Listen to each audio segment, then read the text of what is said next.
The speaker of the hour is Brother Derek Yarber. Derek graduated from Southwest Missouri State University in West Plains in the spring of 2005. He then attended the Bible Institute of Missouri, graduating from it in 2007. Derek married his best friend and college sweetheart, Vanessa, on August 18, 2007. They have since been blessed with 3 children, Reagan, Colby, and Kyler. For 4.5 years, Derek worked with the Camden Church of Christ on a full-time basis. In November of 2011, he began serving with the Conway Church, in which he continues to labor to the present. In his spare time, Derek enjoys spending time with his wife and kids, and fishing, playing, and watching sports. Derek's title to his lesson is "If We Learn from Examples Such as the Father of the Prodigal Son," taken from Luke chapter 15, verses 11 through 32.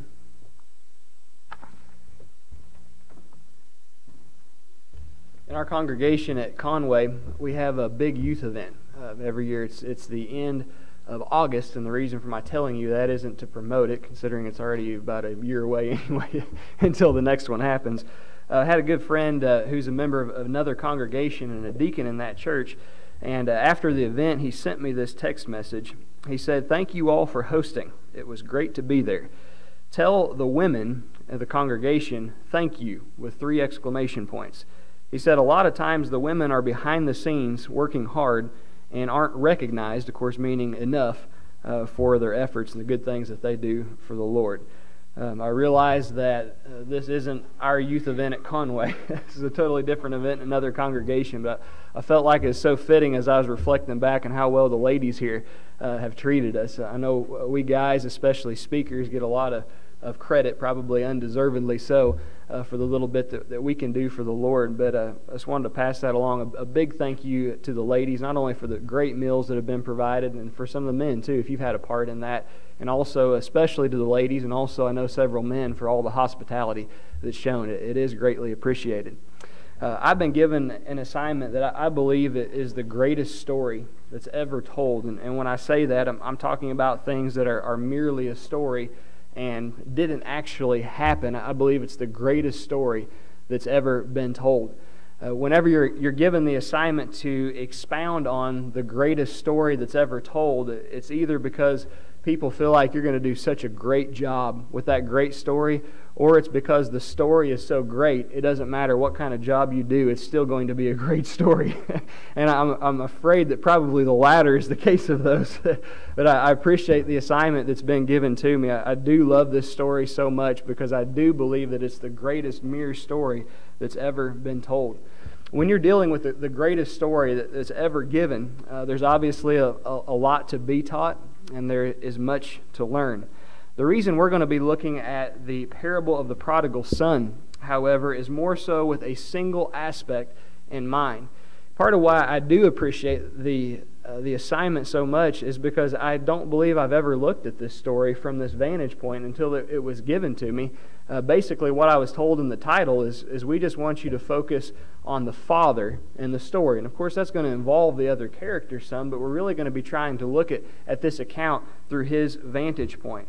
I'm sure you don't need me or anybody else to tell you that the father in the narrative represents God. And he is a character whom, if we can better grasp, we just might change the world. And I don't mean to sound overdramatic when I state that to be the case. If we really understand to the fullest degree the father of this story, and we can accurately convey who he is to others, I sincerely mean it when I say we just might change the world. There's so many excellent lessons that we can learn from this account involving this character, but I'd say a good place to begin is the realization that God has more on his mind than just me. From your perspective, God has more on his mind than just you. Now, that doesn't mean that he doesn't love me and that he doesn't love you. It's just the scope for him is a little bigger than just you or just me. Verse 11 tells us a pretty simple thought of Luke 15, which you probably understand will serve as our text. And he, Jesus, said, "A certain man had 2 sons." You know you have a good father when he can make you feel like you're the only child that he possesses. You're so special to Him, the time that He spends with you, the things that He says to you. And the Heavenly Father can make you feel that way. Like you are so special. You're the only child that He has now, and you're the only child that He will ever have. But the reality is that this father in the story who represents God didn't have one, but he had a multiplicity of sons. Now, in the account, it's just that he has two, but hopefully we grasp that means he has a whole lot more than one. So many children the Heavenly Father has, and He can make each of us feel so important, like we feel like we're the only one. Well, that's significant because the younger of these two sons is about to start living in a way so that he thinks he is the only person that's important. Like he is the center of the universe. Newsflash to us all. We are so important to God individually, but not a single one of us is the center of the universe.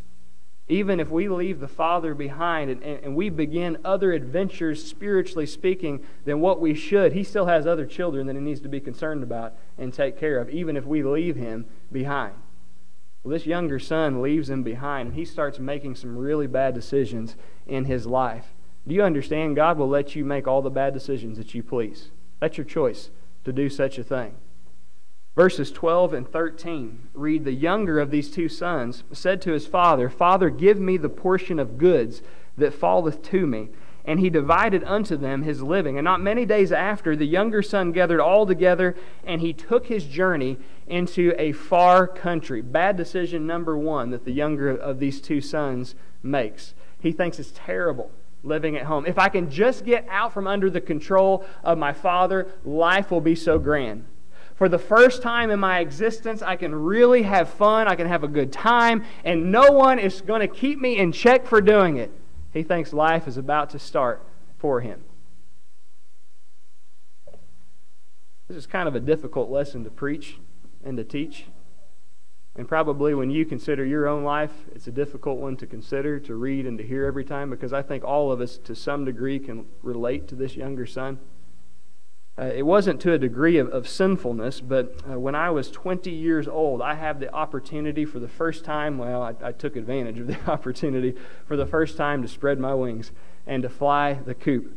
I grew up in a small, sleepy town, about, 3.5, 4 hours or so of here, Mountain Grove, Missouri. I thought it was a really good-sized town growing up in it. Slightly population underneath 5,000. That's big now in rural Missouri. And for several years before I left home, I'd come to the conclusion, you know what, I'm really just a city person trapped in a small town. That's what I thought about myself. Well, I got my opportunity. I went to preaching school at the Bible Institute of Missouri. Love you all back there. Appreciate you very much. Good to see you here and to visit with you today. And so I moved to Springfield, and I'll never forget the first night I spent in my apartment. I thought, this is going to be so fun and exciting. And again, not to a sinful degree, but as I get to be on my own. I'm out from under Mom and Dad's roof. This is really going to be interesting. And I still recall the first night I was sitting in my one-room apartment all by myself. Hadn't started school yet, so I didn't really have a whole lot of friends in Springfield. I'd left all those behind in Mountain Grove and in that area. And so I'm turning on the TV, just trying to pass some time in the evening, and it doesn't take very long to hit me. I'm bored. What now? I was used to visiting with Mom and Dad. When I was at home, I didn't think that was really a big deal. I could do that anytime. Didn't take advantage of it quite as often probably as what I should have. I realized, I miss Mom and Dad. I miss home. So I got my cell phone out and my contacts, punched in Mom and Dad. I think it was still listed at home at the time. I said, hey, what are you guys doing? Nothing. What are you doing? I needed to hear that again. I had thought, though, for a number of years, boy, being out on your own, that's great. And it is. I got used to it for a while. That first year, though, I went home every weekend. It's not that these guys are bad. It's just I wanted to go back home. And I would stay there to the last possible minute on Sunday night until I just really needed to get back because it'd be past bedtime when I got home the way that it was. I didn't realize how good home was until I left home behind. But I think back at an earlier portion of my life, and I made a terrible choice. I obeyed the gospel the summer between my 7th and 8th grade years of school. And I did my best to live for the Lord. I was very serious about that. But it was in the spring of my freshman year of high school. I'll still never forget the decision that I made in the moment that it really all came to fruition, that I left the Lord behind. I gave up. I was tired of facing all of the pressures. And now probably everyone around me didn't realize, probably honestly my mom and dad, maybe even brother didn't know. I was still going to church. I was still playing the part. And so people in church and a lot of adults, they didn't realize what was going on, but my friends at school knew what was going on.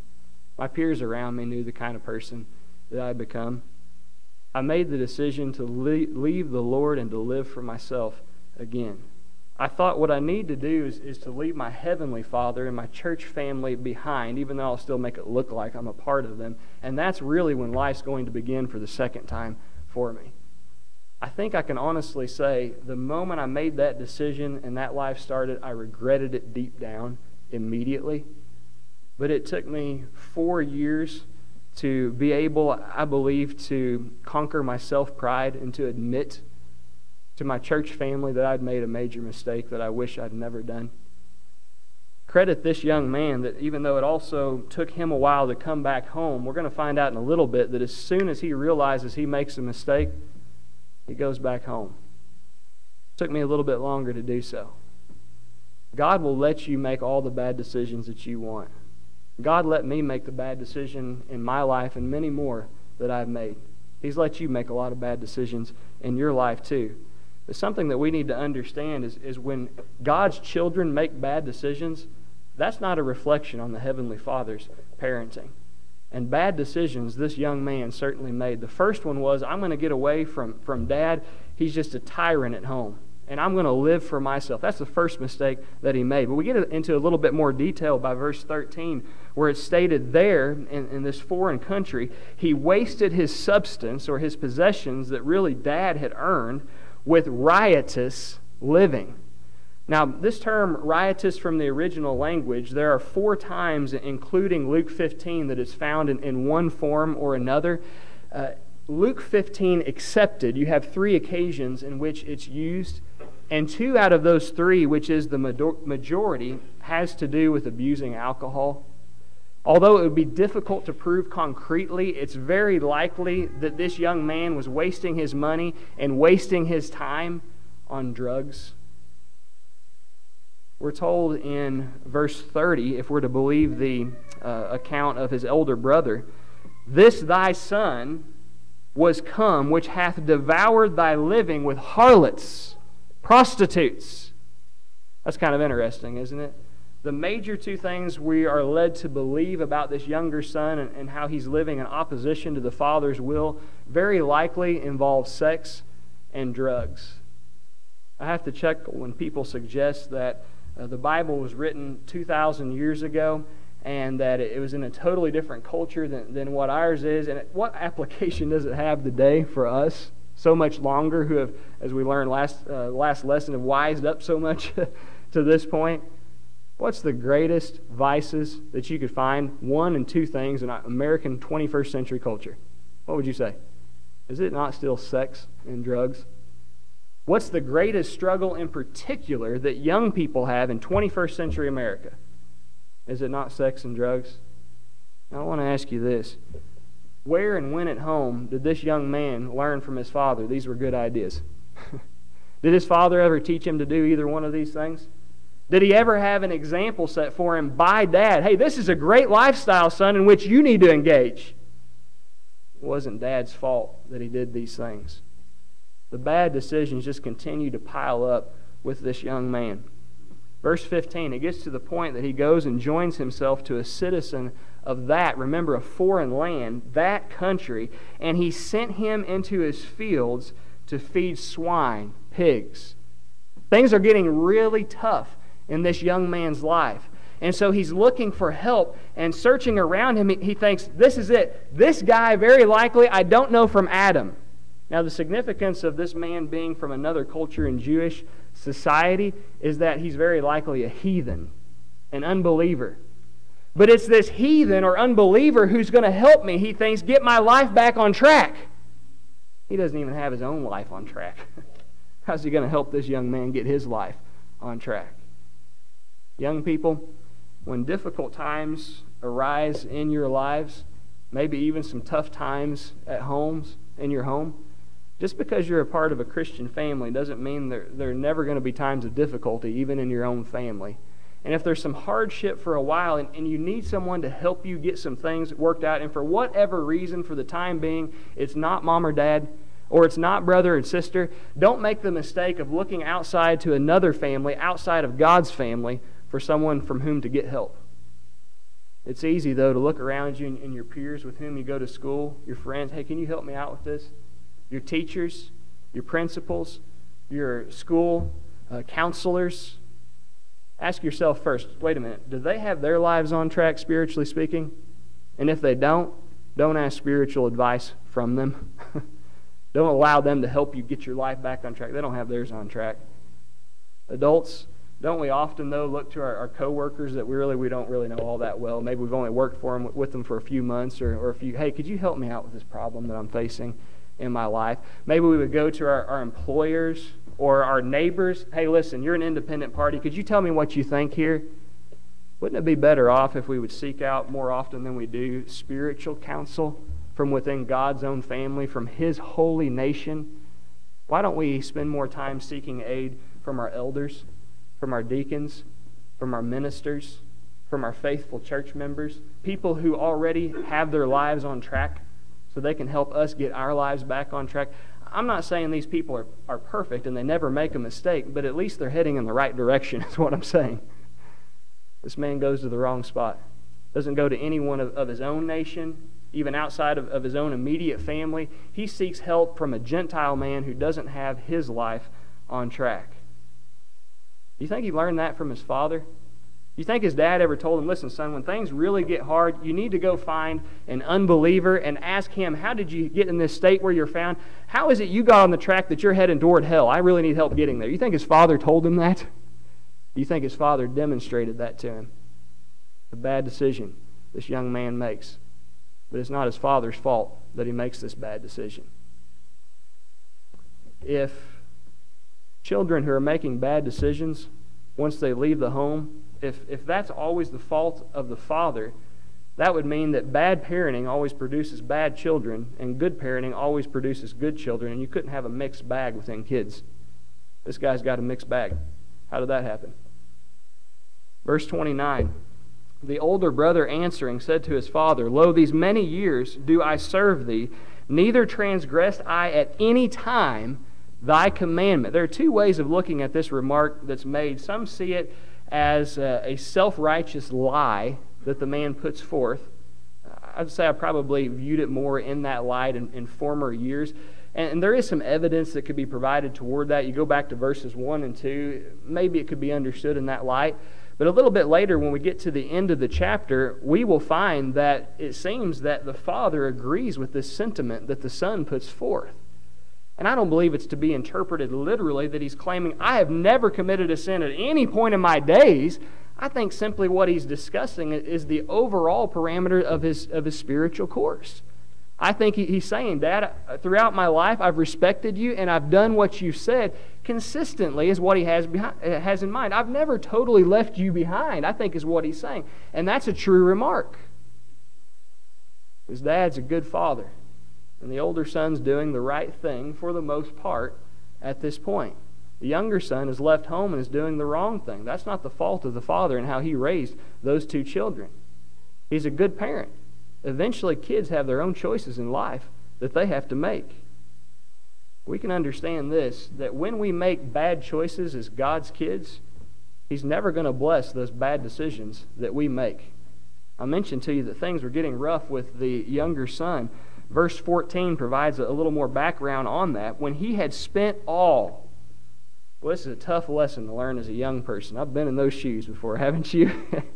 When you learn the simple principle that the more you spend money, the less money you have. What are you laughing about? When you graduate high school, you're going to have a whole bunch of money that people just fork over to you for which you did not work. Oh, I went to school. Yeah, you didn't work for it. It's very kind that people pass on to you hundreds, and maybe it might even get into the range of thousands of dollars. And when you have that in your pocket and you haven't had a lot of money extra anyway up to that point, you will be so tempted to spend it.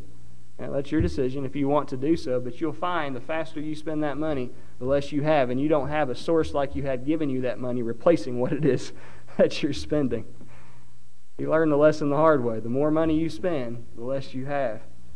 And there arose a mighty famine in that land, and he began to be in want, which means he faced needs. We're not talking that he was struggling this month, so he was unable to pay his cell phone bill, and he couldn't call and text people and get on the internet and play with social media as much as he wanted. He didn't have anything to eat. He didn't have clothes to wear. He didn't have shoes to put on his feet. Tough spot in which for him to be. Verse 16, it was so bad that he would fain, which means gladly, have filled his belly with the husks that the swine, the pigs did eat, and no man gave unto him. Another translation of this is no one gave him anything. The husks that the man wanted to consume, that he's feeding to the pigs, another way for it to be rendered is pods. It's actually a product from the carob tree, and it has a husky outside to it. And when you break it open and you look on the inside, there's almost kind of like a fruit-like substance found on the inside, and there's a sweetness to it, like honey. Getting hungry yet? Yeah, well, I wouldn't recommend you eating this. Remember, this is during a famine in the first century, and it's still just pigs who are typically eating this food. Well, there's a reason for that. It's kind of tough. It's rough in its substance, and it's not exactly considered for human consumption in typical circumstances. Not necessarily in texture, but you might compare it something to like what a sweet grain is that you would feed cattle. We had some of that sitting in a barn in a large tub that we would get a Folgers coffee can full of it, about that size. I don't know what the ounces are on it. And we would pour it over the fence to the cattle, and they really liked it, and they'd eat it. Well, it didn't take us long to wonder, I wonder what that stuff tastes like. Yeah, me too. I've been thinking it. We have 4 kids. What else are you going to do? And you're out feeding the cattle, and I'll try it if you try it. All right, give me one. It's got corn in it. It can't be that bad. So we get a hold of it. Not bad. I think I'll go back inside and eat human food was all of our conclusions. So, well, that's the thought. I mean, you could probably eat a little bit of it and be okay. Maybe even if you're starving, you could get enough that you could survive until some better meals that you would have. But it's not exactly for human consumption. Guys, he's so hungry that he's willing to eat pig food. Sweet grain sounds so good to him. I've never been that hungry before, and my guess is you probably haven't been either. Isn't it interesting, though, how the tides have turned?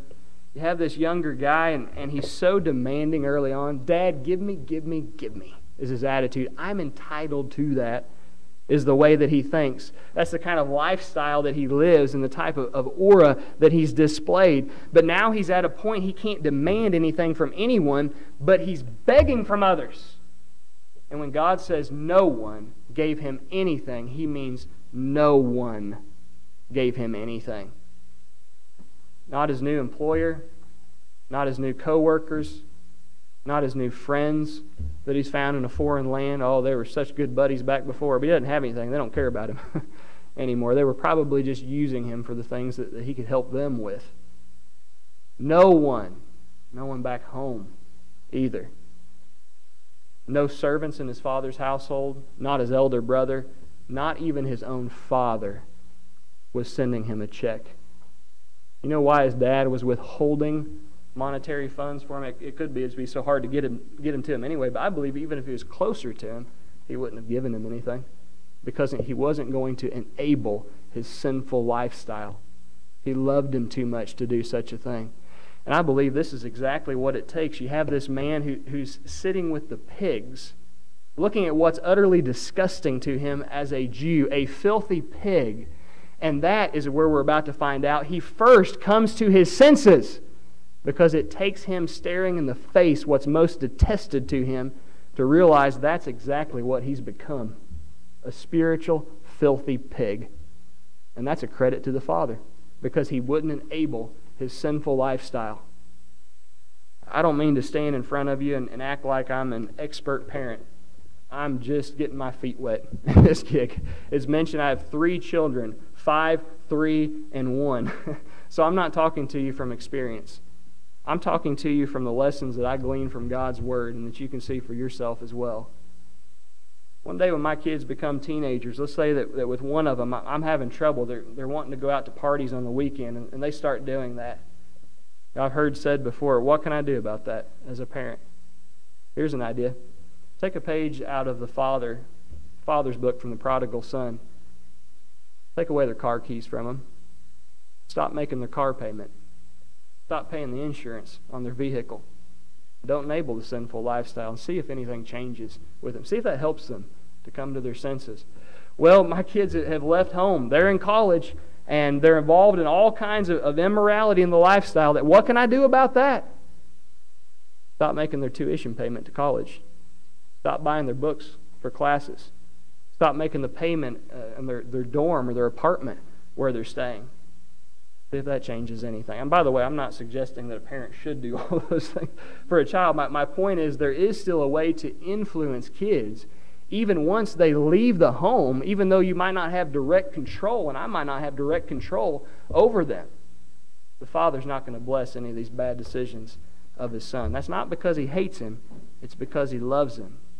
Maybe the most powerful lesson we can take from the father of this story is that even when I've forgotten about God, He's never forgotten about me.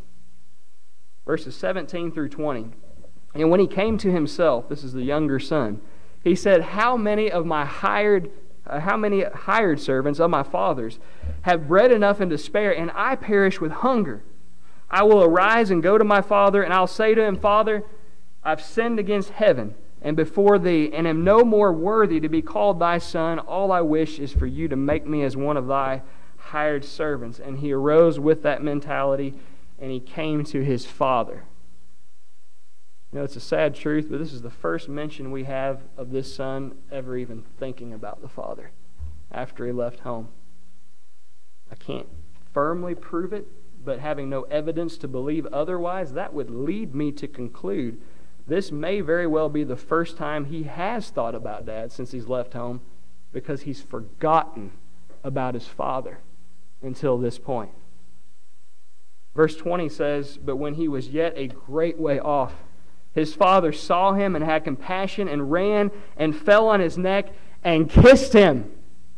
There's such a different mentality of what the son thinks he's going to find once he gets to his father compared to what he really finds when he gets to the father. He's sitting with the pigs and he's thinking to himself, very likely I'm going to have to go search my father out. It might take me a while to do so. And once I locate him, I'm going to have to beg for his forgiveness if I have any hope of his ever forgiving me. I'm probably going to have to beg him just to be hired on as a servant in his house. And I still am not really sure whether he's going to accept my pleading. How shocked he must have been that he doesn't have to send out a search party when he starts making his way home, because Dad is the one who spots him first. He goes running out to him, hugs him, and he kisses him. You understand why there's such a disparity in what the son thought he was going to find in the father and what he actually finds with the father? I believe it's because he thinks the father views him in the same light that he's been viewing the Father. In my younger years of preaching, and there are probably some of you older who chuckle at that statement, I appreciate that you might still think I'm a young man. Some of you are thinking, yeah, he's pretty old. He's probably been at it a while. So it's all about perspective, isn't it? In my comparatively speaking, younger years of preaching, before I had kids, I would make this statement when I would teach about parenting toward kids. That's the hardest thing to do as a preacher when you don't have kids. The only thing I could ever do in finding any solace was look to the Apostle Paul, and we have no indication that he had children, yet he taught fellow Christians about parenting. So I try to cite examples like that, if nothing else to make myself feel better. But I would say before I had kids, I don't know what it's like, admittedly, from the standpoint of a parent toward a child. However, I have been in the shoes of a child. And so I would think by that, I have an understanding of what it's like to be a parent. That's pretty dumb now, isn't it? I can see it for myself, and you knew it all along. My dad told me on a few occasions, he said, son, not in lessons like that, but he said, son, one day when you have kids, you'll understand. Yeah, sure, Dad. I'm starting to understand more, Dad. I thought, because I knew what it was like to be a child, that meant I understood what it meant to be a parent. This young man has made the mistake of, because he understands the love of a child toward a parent, he thinks that means he grasps the love of a parent toward a child. And since he's able as a child for a time to forget about Dad, and very likely even stop loving Dad, he thinks, well, Dad probably also forgot about and stopped loving me. You guys will understand here in a few years. I can say that now. You'll understand here in a few years that as much as you think you love your parents, you don't love your parents nearly as much as your parents love you. There will be a time probably in your life, I hope not, but there might be a time in your life that you forget about momentarily Mom and Dad. Mom and Dad will never forget about you. You might get so upset with them, it could be said that you don't love them for a few days or a few weeks, maybe in some cases for a few years. But you can rest assured that your parents will never stop loving you. This man has forgotten about Dad, but Dad has never forgotten about him. He comes back to Dad. He's made all kinds of bad decisions, but now he's ready to start making good decisions again. He found a loving father who would never bless the bad decisions that he made because he loved him too much to do so. But as he starts making those good decisions, he finds a father who will always bless the good decisions that he makes. Verse 21, the son said unto him, just as he had rehearsed sincerely, Father, I have sinned against heaven and in thy sight, and am no longer worthy to be called thy son. What the son is essentially communicating to the father is, Dad, the things that you've started hearing about me, I wish I could say they were lies, but it's all the truth. Dad, I've went into a foreign land away from our people. I've listened to terrible advice. Dad, I've lived as a drunk and as a fornicator. Dad, there was a time I hated you. Everything that you've thought about me that's bad is true. I don't deserve to be connected to your family name. And so from this point forward, if you never want to have anything to do with me again, if you never want to call me your child again, I don't blame you a bit. I would probably do the same thing if I were in your shoes. This young man is about to be surprised for the second time. Before he can even make the request that he prepared, please just hire me on so I can be a small worker, a slave in your household. And I would be so delighted, Dad. Before he can even get to that point, the father interrupts him. And he says to his servants, you bring forth the best robe and put it on him. You put a ring on his hand and you put shoes on his feet. You bring hither the fatted calf and kill it, and let us eat and be merry. For this, not my servant, my son, was dead and is alive again. He was lost and he's found. And they began to be merry. This isn't a servant of mine. This is my son. And he orders to these servants to bring out 3 things for him. Now, if you're a young servant in a household, it's very unlikely that you're going to be wearing nice clothes. It's very unlikely that you're going to have ownership of fancy jewelry that's given to you by your master. And it's quite probable you're not going to have any shoes on your feet. That's a young servant. But because he's his son, he gets the nice clothes, he gets the fancy jewelry, and he gets shoes put on his feet. You see, the father backs up with his actions what he claims with his words, that he really fully accepts him back as a son once again. It's so nice when you come back home, when you've been away. And in one way it can be kind of challenging because we're human beings and maybe we're a little skeptical of one another. Sometimes we have trouble forgetting what it is that took place in one another's past. But this much we know, when we start making good decisions in our lives, no matter how many bad decisions we've made, and no matter how long it's going on, you'll find a Father in the Heavenly Father who will stand by you, even when no one else will.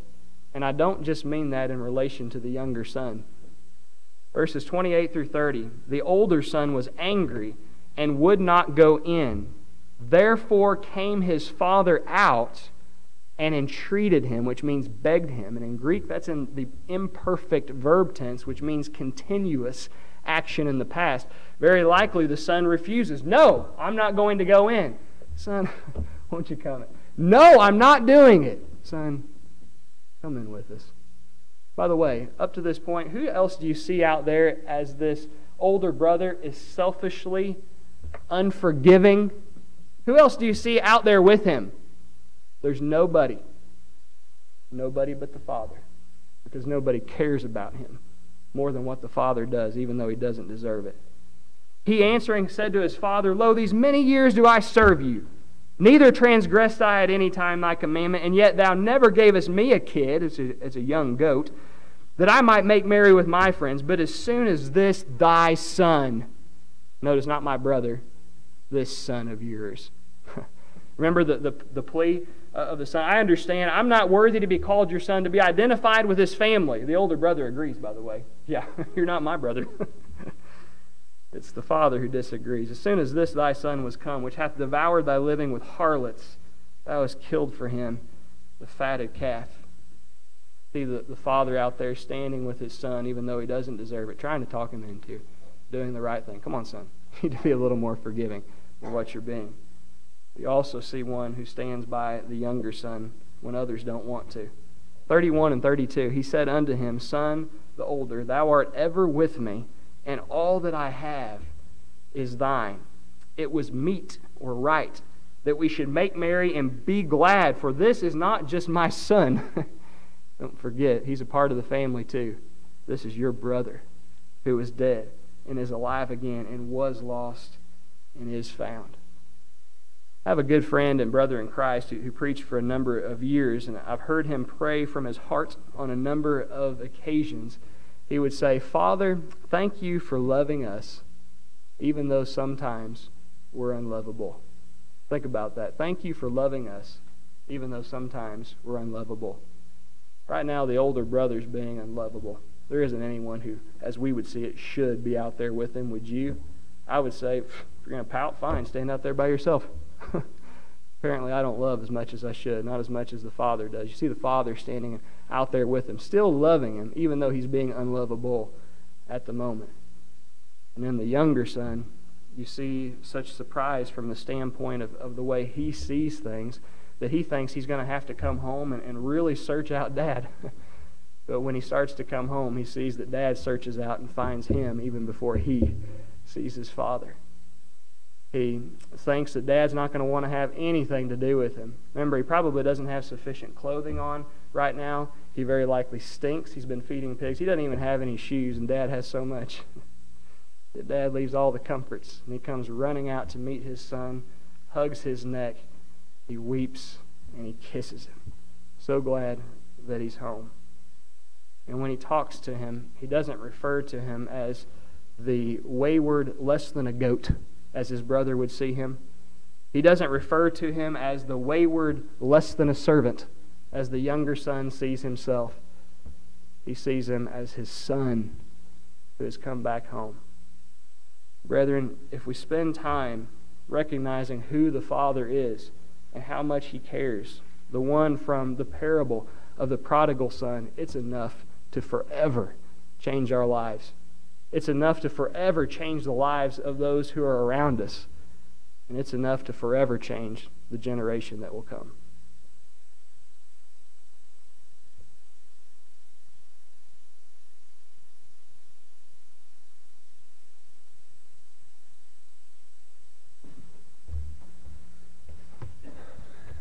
Thank you very much. I don't know if I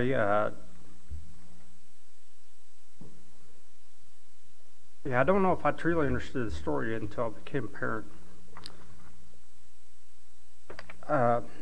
Today at 5 there will be a sign up.